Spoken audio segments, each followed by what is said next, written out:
ত্রয়োদশ জাতীয় সংসদ নির্বাচনকে সামনে রেখে বাংলাদেশের রাজনৈতিক দলগুলো তাদের প্রার্থী চূড়ান্ত করতে শুরু করেছে। অনেক জায়গায় প্রার্থী চূড়ান্ত হয়ে গেছে।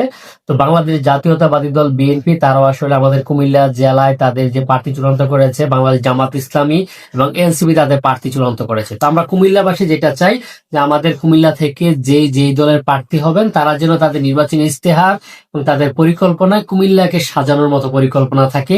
আমরা প্রার্থীদের কাছে এই বিষয়টা এনশিওর হতে চাই। আমরা যারা কুমিল্লাকে ভালোবাসি বা আপনারা যারা আমার ভিডিওগুলো দেখেন প্রত্যেকের একটি চাওয়া।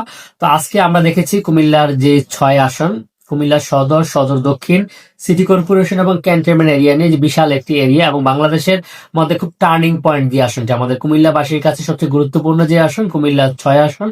এই আসনের যিনি বিএনপি থেকে মনোনয়ন পেয়েছেন মনির হক চৌধুরী, বিএনপির চেয়ারপারসন উপদেষ্টা, উনি আজকে ওনার পরিকল্পনার কথা ঘোষণা করেছেন। কুমিল্লা কিনারা মহাপরিকল্পনা, যেই মহাপরিকল্পনাগুলো উনি ঘোষণা করেছেন, আমরা কুমিল্লাবাসী অত্যন্ত আনন্দিত। আমরা চাই উনি যেন নির্বাচিত হলে এই মহাপরিকল্পনাগুলো বাস্তবায়ন করতে পারেন। প্রথম অবস্থায় উনি যেটি ঘোষণা করেছেন যে কুমিল্লার যে বর্তমান সিটি কর্পোরেশন, যে সিটি কর্পোরেশন এরিয়া বর্ধন করে কুমিল্লার পূর্ব দিকে বিবিবাজার স্থলবন্দর, উত্তরে পাঁচতুবি, আমরাতলি এবং পশ্চিমে ক্যান্টনমেন্ট পর্যন্ত কুমিল্লা সিটির সীমানা উনি বর্ধিত করবেন।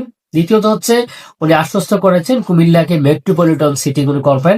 থার্ড হচ্ছে উনি কুমিল্লার যে বিশুদ্ধ পানির জন্য এবং জলাবদ্ধতা নিরসনের জন্য কুমিল্লা ওয়াসা গঠন করার প্রতিশ্রুতি দিয়েছেন।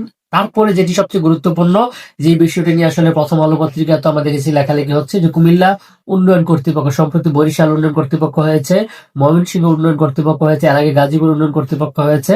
তো মনির হক চৌধুরী বলেছেন উনি ক্ষমতায় গেলে অবশ্যই কুমিল্লা উন্নয়ন কর্তৃপক্ষ করবেন। তারপরে যে বিষয়টি, যেটি আসলে আমরা জানি যে জুলাই সনদের মধ্যে কুমিল্লা বিভাগ আছেন, ইনশাল্লাহ কুমিল্লা বিভাগ বাস্তবায়ন হয়ে যাবে। উনি কুমিল্লা বিভাগের বিষয়ে জোর দিয়েছেন এবং আরেকটি বিষয় নিয়ে উনি আন্দোলন করে যাচ্ছেন দীর্ঘদিন যাবৎ, ঢাকা কুমিল্লা সরাসরি রেলপথ নির্মাণ, যে কাজটি চলমান আছে, যেটি আমরা দেখছিলাম যে সমীক্ষা চলছে। উনি ঘোষণা দিয়েছেন উনি ক্ষমতায় গেলে দ্রুত সময়ের মধ্যে ঢাকা কুমিল্লা রেলপথের কার্যক্রম সম্পন্ন করবেন এবং কুমিল্লা এয়ারপোর্ট, উনি বলেছেন ওনার একটি গুরুত্বপূর্ণ পদক্ষেপ থাকবে কুমিল্লা এয়ারপোর্ট বাস্তবায়ন করা। এবং তার চেয়ে গুরুত্বপূর্ণ বিষয় যেটি, যে কুমিল্লা রাজগঞ্জে যে বাজারটি রয়েছে, রাজগঞ্জ বাজারটি ভেঙে উনি বলেছেন 100 তালা না হোক, ওনার পরিকল্পনা ভালো লেগেছে। রাজগঞ্জ বাজার থেকে উনি মানে হাইরেন্স বিল্ডিং করবেন, এখানে যারা দোকানদার আছে, যারা একটি দোকান তাকে 2টি করে দোকান অ্যালটমেন্ট করার কথা বলেছেন। এছাড়া উনি নারায়ণগঞ্জের 2500 থেকে কুমিল্লার হোমনা, তিতাস, দাউদকান্দি, মুরাদনগর, বুড়িচং, ব্রাহ্মণপাড়া, কুমিল্লার উত্তর পাশে কুমিল্লা মেডিকেল কলেজ হয়ে